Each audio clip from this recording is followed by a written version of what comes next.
give you some enemies that he suggests that you will take down? In the first series of The Lobby, Al Jazeera's investigative unit exposed the role of pro-Israel operatives in Britain. The headlines at 11 o'clock. Israel's ambassador to the UK has apologised after a senior diplomat was caught on camera saying he wanted to take down the Foreign Office Minister, Sir Alan Duncan. Sir Alan Duncan, who's a strong critic of Jewish settlements. An undercover reporter for Al Jazeera doing an investigation into Britain's relationship with Israel. This investigation exposes a covert Israeli campaign to influence British policy. The investigation led to the resignation of Shai Massot, a senior political officer at the Israeli embassy. Mr. Massot is also heard describing the Foreign Secretary Boris Johnson as an idiot. The diplomat in question no longer seems to be a functionary of the embassy in London. And so whatever he may exactly have been doing here, his cover can be said to have been well and truly blown. At the same time, Al Jazeera had been running a second undercover operation. Some of our reporters' covert filming was included in the first series of The Lobby. His identity became known. Tony had spent 5 months inside the pro-Israel lobby in the United States.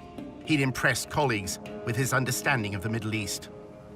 You have the resourcefulness and the depth, to sort of think strategically about this, whereas most people aren't able to do that. A prominent Jewish online magazine described Tony as the perfect gentleman who became one of the town's best-liked Zionist activists. You did amazing work here. The guys don't stop talking about you. They still talk about you. Tony threw elaborate parties, and apparently anyone interested in telling a story about sinister Israeli influence in America's capital couldn't have asked for a better guest list.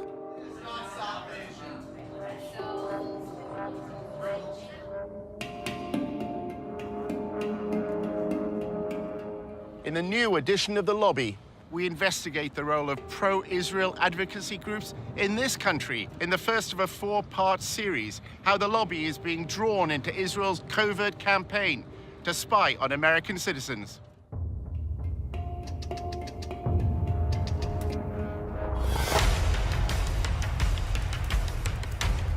Using an undercover reporter, Al Jazeera's investigative unit infiltrates one of the most powerful lobbies in the world. Getting $38 billion in security aid to Israel matters, which is what AIPAC is doing. We examine how the lobby, led by AIPAC, the American Israel Public Affairs Committee, has secured unwavering support in Congress. Congressmen don't do anything unless you pressure them. And the only way to do that is with money. What the lobby is all about is to make sure that Israel gets special treatment from the United States forever. But after occupying Palestinian lands for half a century, the pro-Israel lobby is facing a new challenge. We called for a full boycott of Israel, divesting from it, and eventually imposing sanctions on it to achieve UN-stipulated rights of the Palestinian people. A movement to boycott, divest, and impose sanctions on Israel, BDS, was formed on American campuses. Seems to be achieving its goals, threatens future American support for Israel. We believe in justice for all people. So that means the occupation has to end. Israel's Ministry of Strategic Affairs responded with a covert operation to defeat BDS. אתה צריך לעשות את זה עם הרבה מאוד עמימות. זה לא גוף צבאי היררכי שאם הרגנו את X, אז כל הגוף מתחתיו לא פועל. So the Israeli government leverages Jewish organizations in the diaspora. Absolutely. It's a psychological campaign involving spying and smears. You discredit the messenger as a way of discrediting the message. Just stay on message. And what is that message? BDS is a hate movement. While our reporter monitored pro-Israel groups, he was asked to go undercover for the lobby. You're going into enemy territory. It's not for everybody.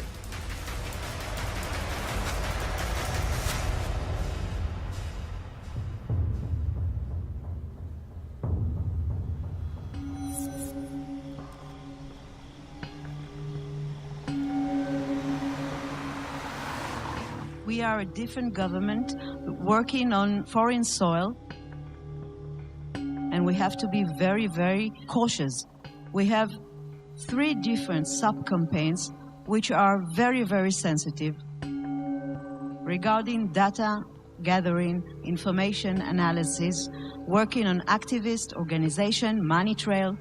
This is something that only a country with its resources can do the best.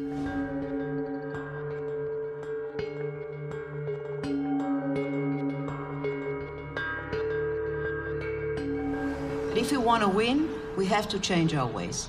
We have to think differently. And this is waging a holistic campaign against the other side. Take him out of his comfort zone. Make him be on the defensive. Israel is involved in a secretive influence campaign whose aim is to discredit its challengers in the West. In the Air Force, when you want to win, you have to have aerial superiority. If you want to win a campaign, you must have information superiority. And this is exactly the added value Israel capabilities, technological and otherwise, we can bring to the game, and we are working on that very hard. In the United States, the lobby is working with Israel to spy on American citizens. We're giving them data. For example, one day, Sima's deputy sending me a photo, just a photo in WhatsApp. It's written, boycott Israel on a billboard.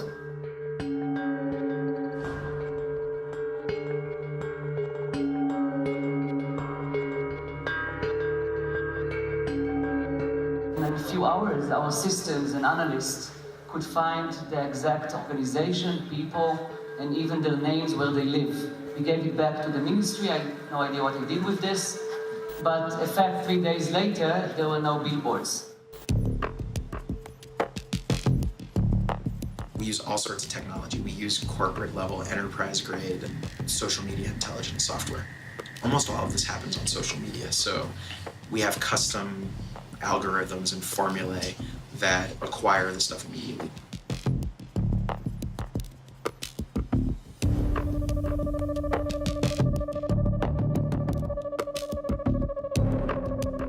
In terms of like information sharing, we did add the Ministry of Strategic Affairs to our operations and intelligence brief, which kind of goes back to how do we get information about what's going on in American college campuses. Generally within about 30 seconds or less of one of these things popping up on campus, whether it's a Facebook event, whether it's the right kind of mention on Twitter, the system picks it up, it goes into a queue and alerts our researchers, and they evaluate it, they tag it, and if it rises to a certain level, we issue early warning alerts to our partners. They operate through subterfuge, and they walk a very thin line between the legal and illegal in what they do in order to gather information and to smear their opponents and ultimately destroy them.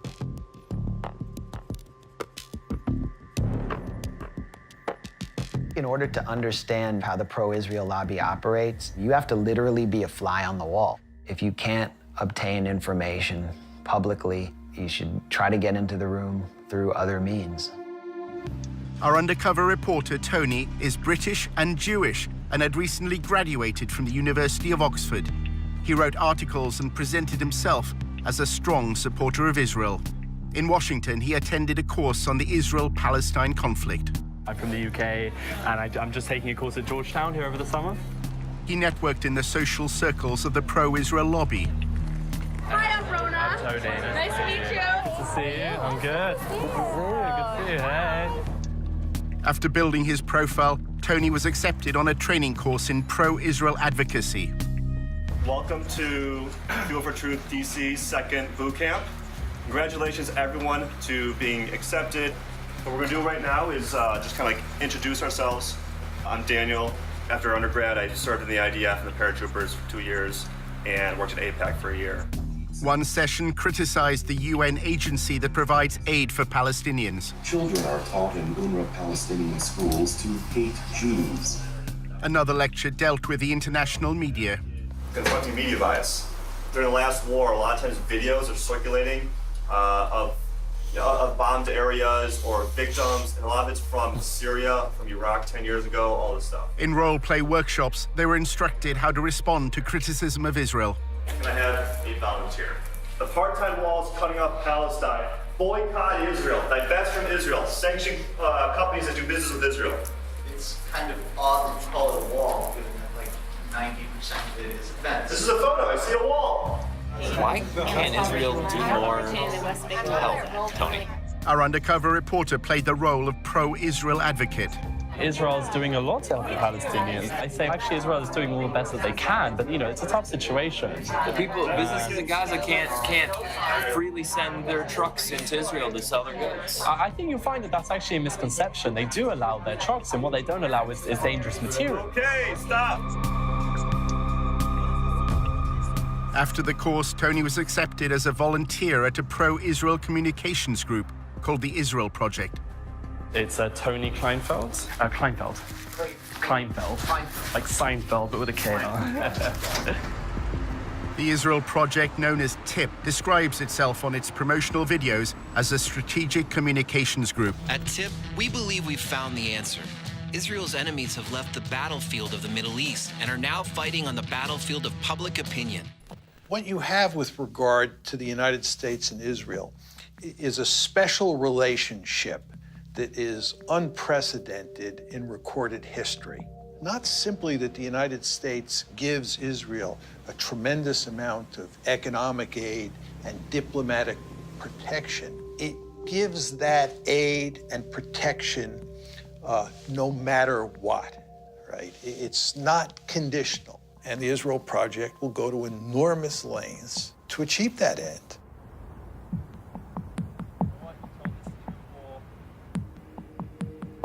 During his placement as a volunteer, Tony took notes on what he saw and heard in TIP's offices.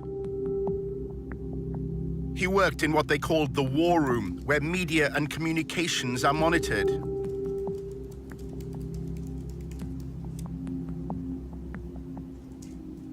Staff described having contacts at numerous media organizations. Their primary means of influence is by forging friendships with reporters.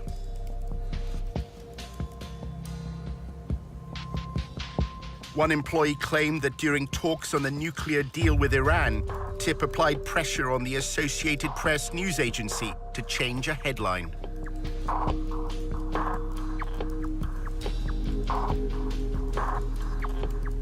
Tony read the Israel Project's annual report, which described TIP's mission as building an echo chamber for pro-Israel information. That means using the media to amplify and repeat TIP's messages, as well as what the report describes as neutralizing undesired narratives.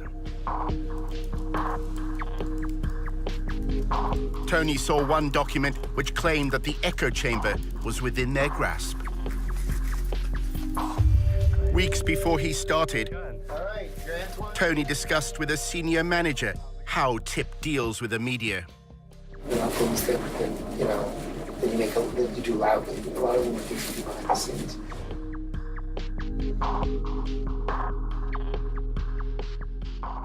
You can get a lot more done by making questions get asked by journalists. And if you create it from multiple directions at the same time through multiple journalists, then you create a kind of sense of crisis. We develop relationships with a lot of alcohol, to get them to trust us. The basically messages on the following BDS means essentially a kind of a hate group targeting Israel. They're anti-peace. We try not to even use the term just because it builds their brand. We just refer to boycotters. The goal is to actually make things happen now and to figure out what are the means of communication to do that. In 2005, Palestinian civil rights groups sought a peaceful means to protest against Israel's occupation. They identified goods from Israel and called for their boycott. The BDS movement was born. BDS adopted a nonviolent strategy because we think it is morally consistent and very effective against an enemy that is extremely powerful militarily. We called for boycotting Israel, divesting from it, and eventually imposing sanctions on it, as was done against apartheid South Africa, to achieve basic Palestinian rights under international law. Over the past decade, BDS has grown around the world. By campaigning for Palestinian civil rights in land controlled by Israel, BDS believes it has exposed a deficiency in the moral defense of the Jewish state. BDS is saying that what Israel has to do is treat the Palestinians in its midst the same way it treats Israeli Jews. The problem is that if Israel does that, there are more Palestinians, or there will be more Palestinians inside Greater Israel than there are Jews. And that means that if you had a system where everybody was treated equally and there was one person and one vote, that you would no longer have a Jewish state.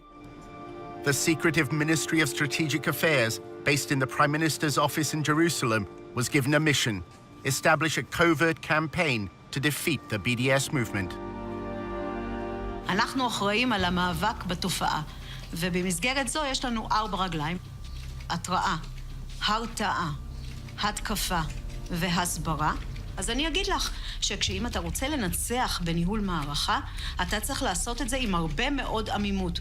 כמו שכשעבדתי על סוגיות צבאיות, כמו חיזבאללה, או כספי טרור, או סוריה, או כל מדינה אחרת שאיתה בעבר ניהלתי מערכה מולה כקמן. לא הלכנו ואמרנו לצד השני מה אנחנו מתכוונים לעשות. השארנו אותו בעמימות. Government ministers attacked me in person, one of them threatening BDS leaders with targeted civil assassination, and others threatening to revoke my permanent residency, along other threats. לא מעטים מבין מנהיגי ה-BDS מקיימים קשרים כספיים, קשרים ארגוניים, קשרים אחרים, עם גורמים עוינים למדינת ישראל. תפקידנו, באמצעות הפעלת המודיעין, לחשוף את הקשרים האלה, ובהחלט באמצעות החשיפה הזאת, גם לדעת לפעול נגדם, לבודד אותם, גם להעביר מידע לאותם גורמים מודיעיניים בעולם וגורמים אחרים. ישראל חייבת לבצע סיכול אזרחי ממוקד במנהיגות ומול פעילי ה-BDS. The campaign includes monitoring the activities of American students. אנחנו עכשיו למשל נמצאים בתהליך שלם של ליצור תמונה כוללת על הקמפוסים. אם אתה רוצה לנצח תופעה, אתה צריך לדעת להיות עליה בעליונות במידע וידע.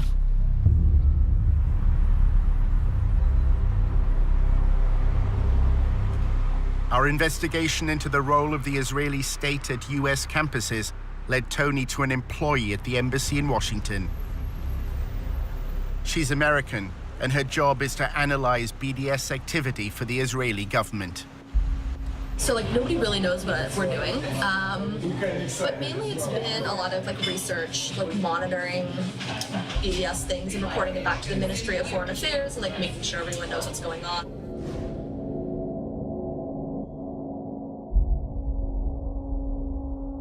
They need a lot of research done and stuff like that.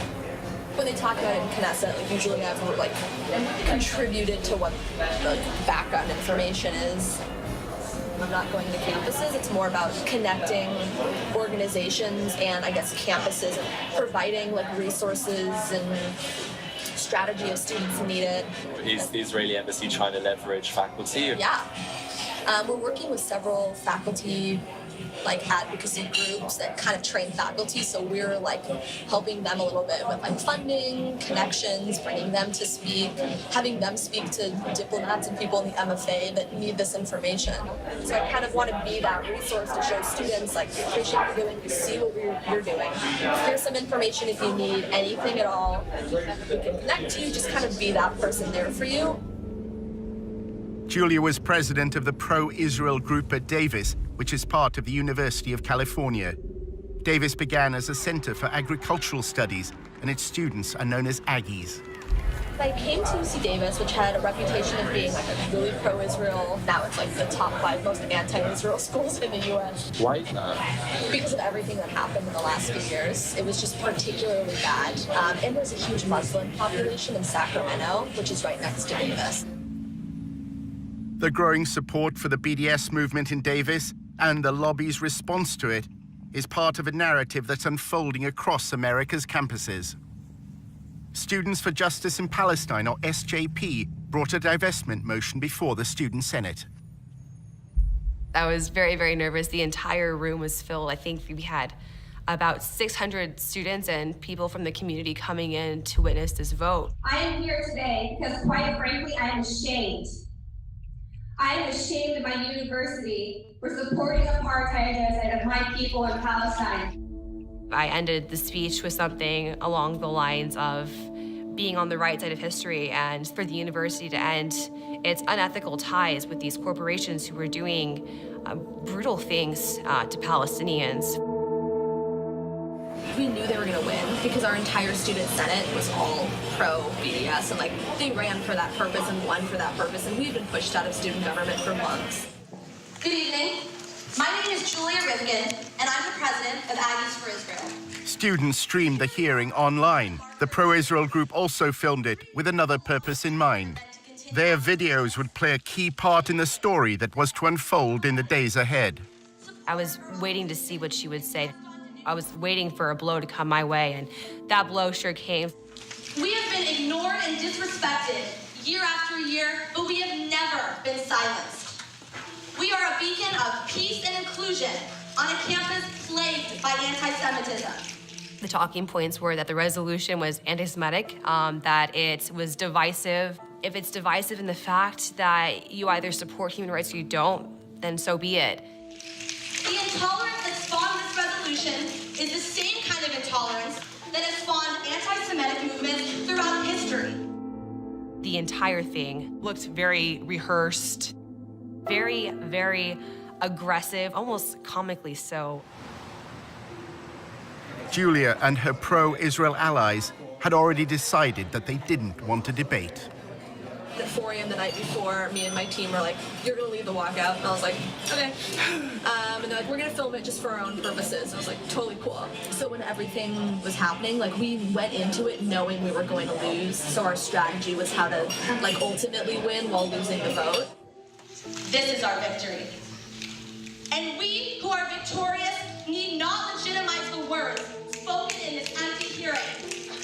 So if you are here tonight in opposition to this resolution, I invite you now to stand up, really stand up, and join me in walking out of this room. That was a wowing moment. To have them just stand up, everyone just kind of was like, what's going on? It was very shocking. As they were leaving, it was just a very big rush of relief to not have that tension, those bad vibes in the room. And so we started cheering, actually, and it was a great moment. You're standing in the back, it looks like some seats have opened up.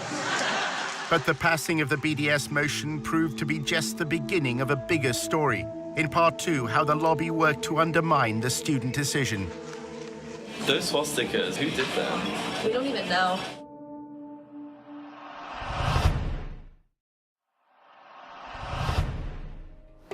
Hi. Hello. Nice to meet you. Nice to meet you too. Our undercover reporter was meeting an employee of the Israeli embassy in Washington. She had led a pro-Israel group while at university in California. So if you are here tonight in opposition to this resolution, Students at Davis were about to vote in favor of a divestment motion. During the debate, the pro-Israel group staged a walkout. They uploaded videos to publicize their protest. Our thought was to control the narratives. By having this speech, like we wanted it to cause attention. We wanted everyone to see us walking out to show that like this doesn't represent us or shit about this. So that's how we kind of formulated it.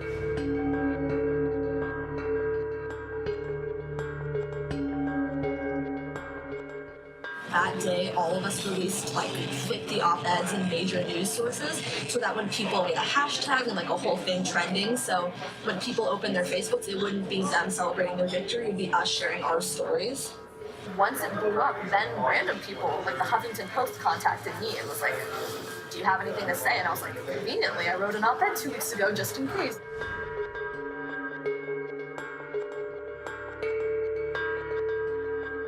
People who people weren't involved in anything, like their entire newsfeed was Israel stuff, and like that was what we wanted because that's how we got the word out there. How do you delegitimize the other side? Delegitimizing them, kind of through that lens of taking over and like making them sound crazy at their game. The student senator who's Muslim made a Facebook status saying like Israel will fall, like Sharia law is taking over Davis, like we love Hamas, like that kind of status. So that happened. We had been called terrorists and told that we were Hamas sympathizers, that we want to bring Sharia law to campus and things like that. Hi everyone, my name is Azka Fayaz. I'm a second-year political science major. Azka Fayaz was a committed BDS activist and claims that pro-Israel students repeatedly tried to link her to political violence. They just came up to me and said, "You're a terrorist. Are you a terrorist? You're gonna bring, terrorism to the student government," and things of that nature. And vote smart. I know her. It was ironic. She was directly making a joke of that. When I saw it, though, given the climate at the time, I did grow concerned. People who were involved, they were like, "Hey, there's actually a lot of negative postings on social media. They're sharing your picture and the cover photo with your caption. It's turning really ugly." That caption was reposted and retweeted over and over and over again. I knew that something big was sort of going to happen. Pro-Israel students were taunted by pro-Hamas students after an anti-Israel vote passed on campus. Listen and watch.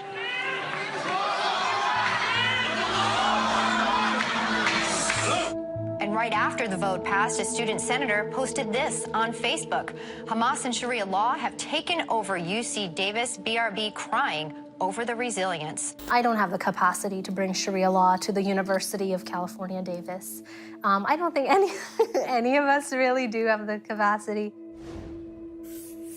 They wanted to try to make me look as evil and violent as possible. How can we use their words out of context in such a way that their victory doesn't seem so victorious anymore? Conveniently, like the divestment video just happened to do that. Like when we all started shouting Allahu Akbar as we were leaving, like that was really nice for us in a way because we caught them just, doing what they're doing. And then it went viral on YouTube. Anger and tension running high at the University of California Davis campus. What you just saw played out late last week as the Student Government Association voted on a resolution to boycott the Jewish state of Israel. They kept showing it over and over again. And then they just said that the Muslim students forced the pro-Israel students to leave the room. Reports say when the Israel supporters tried to object to this vote, the pro-Palestinian students you just saw tried to shout them down with cries of Allahu Akbar. I invite you now to stand up. Really, stand up. And join me in walking out of the room. Of course, we know that they left willingly, and they stated that they were going to walk out of the room. It's incredible to hear Allahu Akbar shouted in the middle of this university. And obviously. what does that represent, Megan? The subjugation of women, the torture of homosexuals, the torture of Christians, the crucifixion of Christians. That's what it has come to represent, and that's what they're shouting. The pro-BDS activists at UC Davis then faced another crisis. 2 days after a resolution passed, unfortunately, someone defamed the Jewish frat house and had painted swastikas all over it. Outrageous, just not acceptable behavior at all. What was upsetting to us, however, was they had the media there right away. Disturbing discovery for a UC Davis student. Jewish students found swastikas painted on their fraternity house in Davis. The swastikas were discovered that morning And around 10 a.m., my best guess, and I believe the news media were there by 11. Pro-Israel students say they feared recent events would lead to this. This week has been sort of a bad week to be Jewish on campus. After years of heated meetings, a student body passed a resolution Thursday urging UC Davis to end any affiliation with companies that support Israel. So this is not out of the blue. We're pretty sure this is directly related. Who were they finger pointing at but us? Us who were still on this high of finally getting this resolution passed, still in high spirits, just crushed us. Roseanne Barr tweeted, all the Jews should leave Davis and the rest of the school should be nuked. It was a crazy time. A general flooding of Islamophobia by the media. And I was dealing with like news outlets and media, and it was like the day after there was some swastikas on campus, and it was like it all blew up and became a full-time job. Those swastikas, like who did them? We don't even know. I think it's just some like random like white supremacist type people who just came, did it, and left. We don't think it was students. That's pretty surprising because it was very clear from their behavior towards us and their attitudes towards us that we had done some heinous crime to them and that we deserved to pay for it.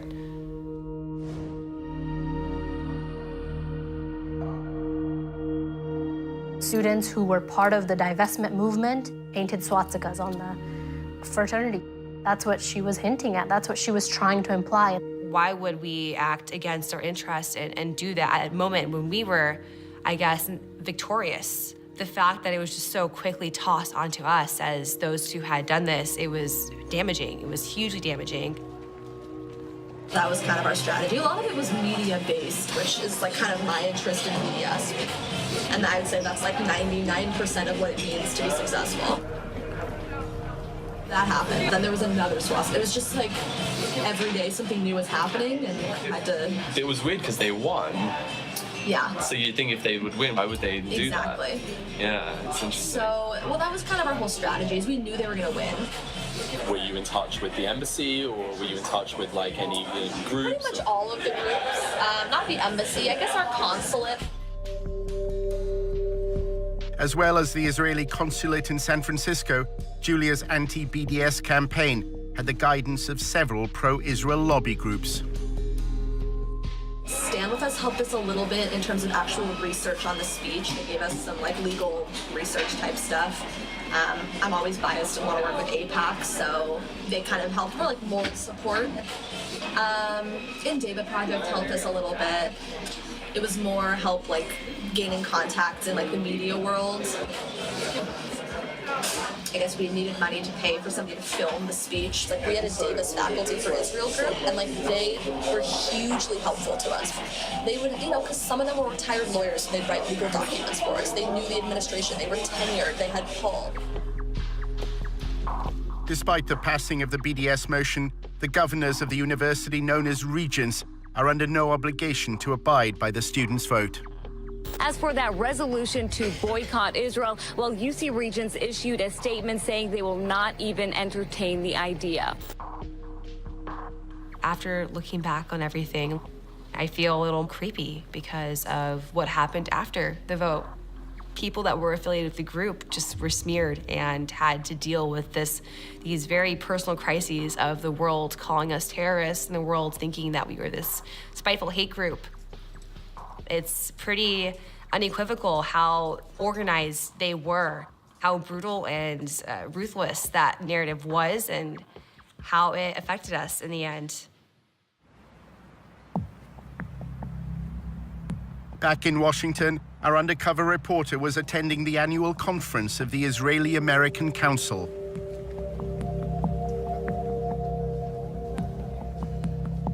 The IAC's role is to connect American Jews to Israel. This year, combating BDS was top of the agenda.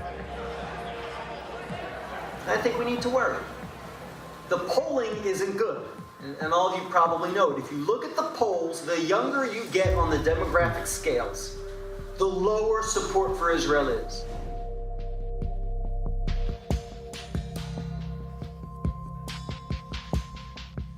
it seems to be achieving its goals, and I think it threatens future American support for Israel. Younger people are leaving college less sympathetic to Israel than when they entered. The lobby hope that a new partnership with Israel's Ministry of Strategic Affairs will become a game changer in the fight against BDS. For years, we are trying to defeat the BDS and the delegitimization movement. We are all on the defensive, and I think we should move to the offensive.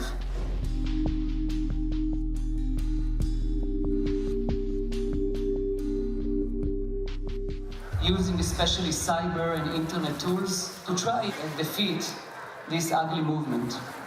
I'm really honored to present my partners here, Brigadier General Sima Vakandil, the Director General of the Ministry of Strategic Affairs. Sima, please.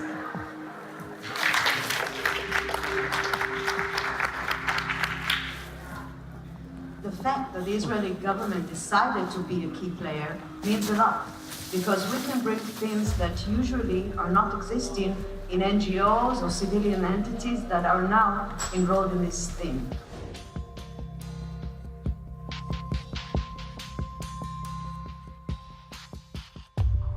The Israeli government can look at the bigger picture and actually create this coordination and cooperation. We are the only player inside the pro-Israeli network who can actually say that he's filling the gaps. The Israeli official described to members of the lobby the first phase of the covert war. Ambiguity is part of our guidelines. That's why I'm not going to say anything too much about each one of the legs. The first one is intel, intelligence, or data, or information. What we've done is mapped and analyzed the whole phenomena globally, not just the United States, not just campuses, but campuses and intersectionality and labor unions and churches. We started to establish a project called Israel Cyber Shield. This project is actually a civil intelligence unit that collects, analyzes, and acts upon the activists in the BDS movement, if it's people, organizations, or events. And we give everything we collect. We are using the most sophisticated data system, intelligence system in the Israeli market. Let's take the defense activity that we're doing and make it into proactivity and offensivity. Israel has used cyber sabotage. We suffered from intense denial of service attacks, hacking attacks on our websites. Israel decided to go on cyber warfare against BDS publicly. They said, we shall spy on BDS individuals and networks, especially in the West. We have not heard a peep from any Western government complaining that Israel is admitting that it will spy on your citizens. Imagine Iran saying it will spy on British or American citizens. Just imagine what could happen. The Ministry of Strategic Affairs brings together this group called the Global Coalition for Israel. And it's like leading pro-Israel advocacy groups around the world.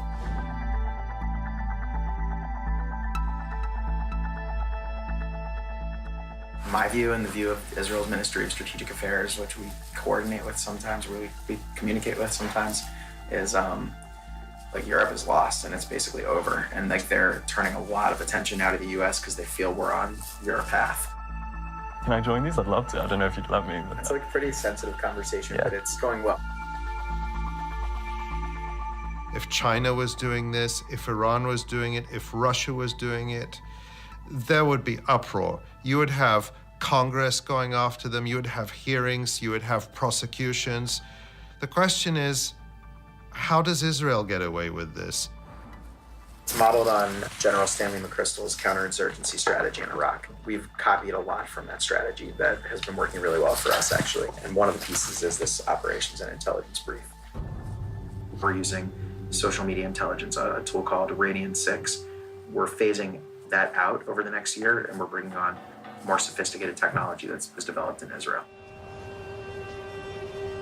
An American should not be spied on by a foreign government that is able to access all this information and possibly undermine their ability to exercise their democratic rights in this country. So we're not dealing with amateurs. This is not an amateur work. We're dealing with a government that have a ministry at a ministerial level engaged in the systematic targeting of activists outside of its sovereign borders. The only way it's going to stop is if somebody in the government points out this is illegal and we're not going to tolerate it. And if we do tolerate it, other countries are going to do it as well. There's a company called Census, S-E-N-S-U-S. It's like very pricey though, We had to raise like hundreds of thousands of dollars just for it. It's gonna increase our discovery rate. We're discovering just about everything we need. It's also going to bring new sources online that we weren't able to access in an automated fashion, like message boards. And we have ways to crawl message boards right now and to monitor them, but it's like disconnected from the event and activity discovery mechanism, so that we want that system to be all integrated. So we just signed the contract yesterday for them to start that work. They actually already started it. Good friends in Israel that are helping us with that. You would think that since the United States has this special relationship with Israel and gives it so much largesse and protects it diplomatically at every turn and gives this assistance unconditionally, that the Israelis would do less spying here than other countries do. But on the contrary, what we see is that the Israelis are probably at the top of the list when it comes to foreign countries spying inside the United States.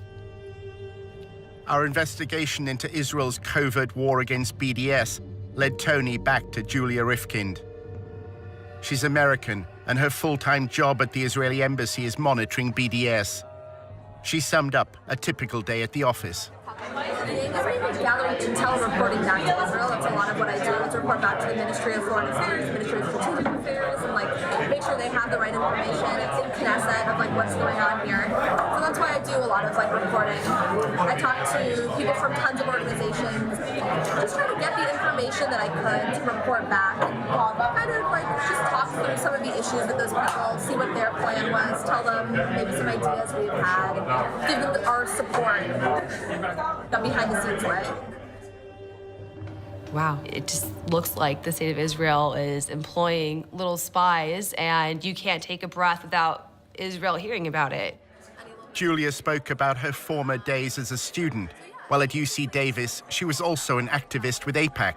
The training she received from the most powerful arm of the pro-Israel lobby left its mark. I can immediately tell when meeting with somebody where they were trained. The way that I talk about stuff, obviously I'm an AIPAC training camp. I'm an activist, the way they call it. I can tell when somebody's on stand with us, or Data Project, or ICC, or Hasbara, Camera, ZOA.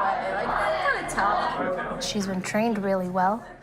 She follows the commands that she has been given by these Israeli organizations, and she follows it really well. I pretty much, all of my friends work at AIPAC, all of them. So whenever we have events at the embassy, and there's we should invite AIPAC people, it's a joke that obviously I'm gonna be the one to write all the emails down. So whenever they're we have to submit names of lists for events, mine's 15 names and 14 of them are AIPAC.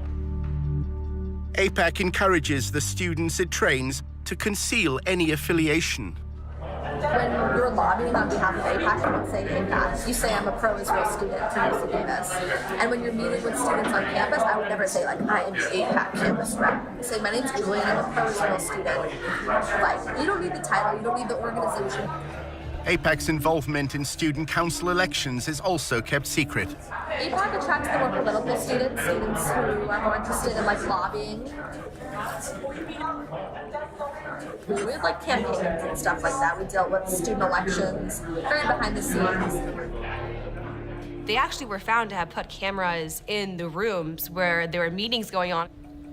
I liked meeting outside where there are no rooms and there are no possible cameras under the chairs or wherever they may have put them.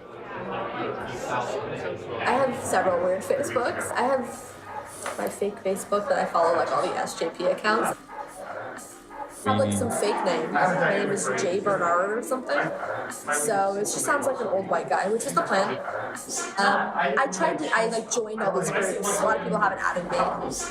I mainly just wanted to see on the newsfeed what kind of articles they were sharing, just to kind of see what their internal dialogue was.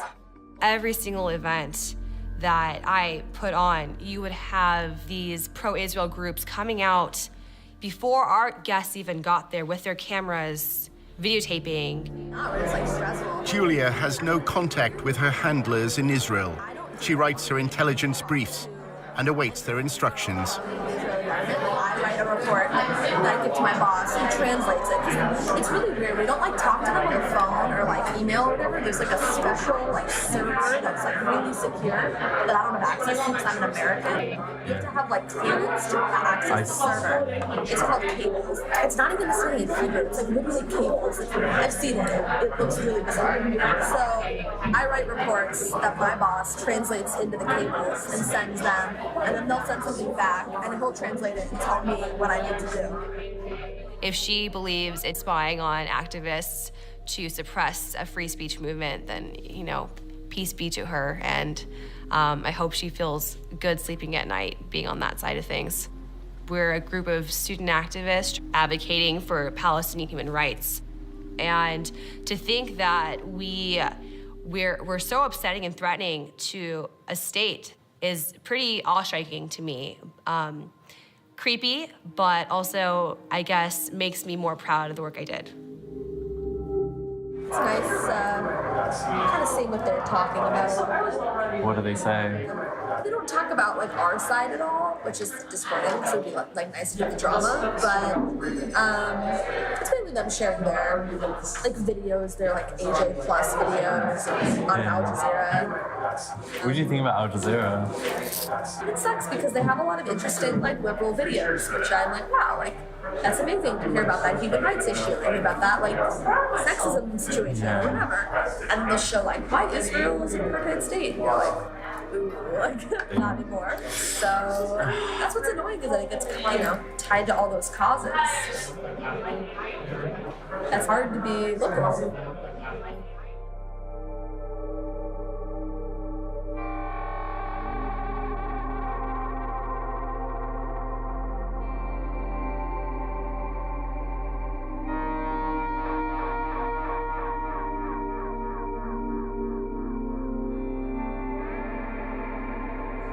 You represent that government. I can't say anything negative about Bibi or like the government because I technically work for them. Not directly. I'm just a normal American.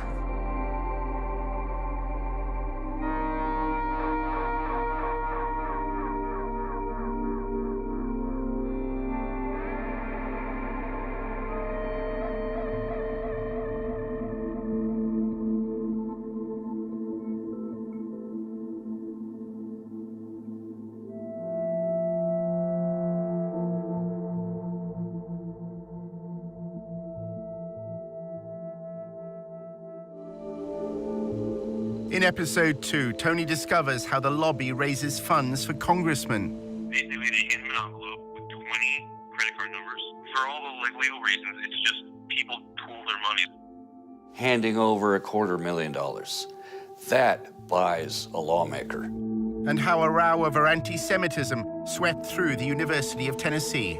You have to show that they're racist hate groups and to consistently portray them that way.